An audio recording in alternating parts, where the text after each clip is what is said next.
ബ്രാഹ്മണ്യത്തിന്റെ കാലം, തൊട്ടുകൂടായ്മയും തീണ്ടിക്കൂടായ്മയും നടമാടിക്കൊണ്ടിരിക്കുന്ന ആ കാലം, അതിന്റെ തുടർച്ചയിൽ നിന്നാണ് ഞാൻ നേരത്തെ ആദ്യം പറഞ്ഞ നവോത്ഥാന പ്രസ്ഥാനവും അതിന്റെ തുടർച്ചയായ ദേശീയ പ്രസ്ഥാനവും അതിന്റെ ഭാഗമായ കമ്മ്യൂണിസ്റ്റ് പ്രസ്ഥാനവും വളർന്നു വന്നത്. കാർഷിക മേഖലയിൽ നിൽക്കാൻ ഒരിടം കിട്ടി തന്റേടിയായി കേരളീയ ജനത. കുഞ്ഞാമൻ എഴുതിയൊരു പുസ്തകമുണ്ട്. ആ പുസ്തകത്തിന്റെ പേരാണ് എതിര്. അത് വായിക്കാൻ തന്നെ പ്രയാസം, അത്ര പ്രയാസപ്പെട്ടതാണ് ആ ജീവിതാനുഭവം. വായിക്കുമ്പോൾ നമുക്ക് തന്നെ വല്ലാത്ത വിഷമാവും. എതിര് എന്ന പുസ്തകം വായിച്ചു നോക്കണം. പട്ടിണി എന്താണ് കേരളത്തിൻ്റെതെന്ന് മനസ്സിലാക്കാൻ.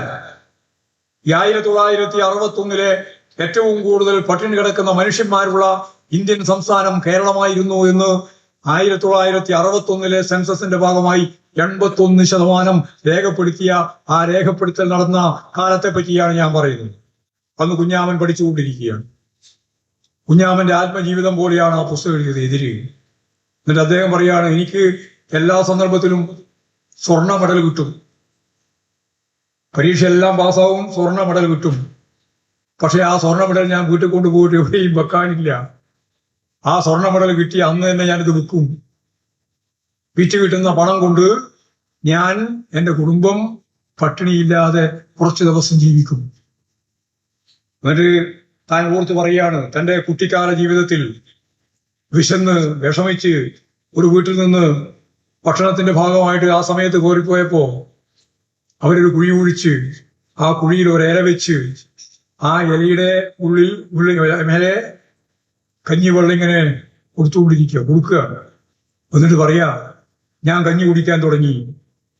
അപ്പോൾ അവിടെ ഒരു പയ്യൻ ഒരു നായയെ കഴിച്ചു വിട്ടു. ആ നായ ഓടി വന്നത് എൻ്റെ കഞ്ഞിക്ക് എൻ്റെ ഒപ്പം തന്നെയാണ്. എന്നിട്ട് ഞാനും നായയും കൂടി ഒപ്പം കഞ്ഞി കുടിച്ചൊരു രംഗമുണ്ട് എൻ്റെ ജീവിതത്തിൽ എന്ന് പറഞ്ഞത് കുഞ്ഞാമനാണ്. നിങ്ങൾ ആലോചിച്ച് നോക്ക്, ഈ പട്ടിണി എന്തായിരുന്നു എന്നും. അന്നാണ് സദാ VMS പറയുന്നത്, മുണ്ടശ്ശേരി പറയുന്നത്, നിങ്ങൾ സ്കൂളിലേക്ക് വന്നോ, ഉച്ചക്കഞ്ഞി തരാം. അപ്പോഴാണ് കുട്ടികളെയും കൊണ്ട് രക്ഷിതാക്കൾ സ്കൂളിലേക്ക് പോയത്. ഒരു നേരത്തെ കഞ്ഞി കിട്ടുമല്ലോ, ഒരു നേരത്തെ കഞ്ഞി.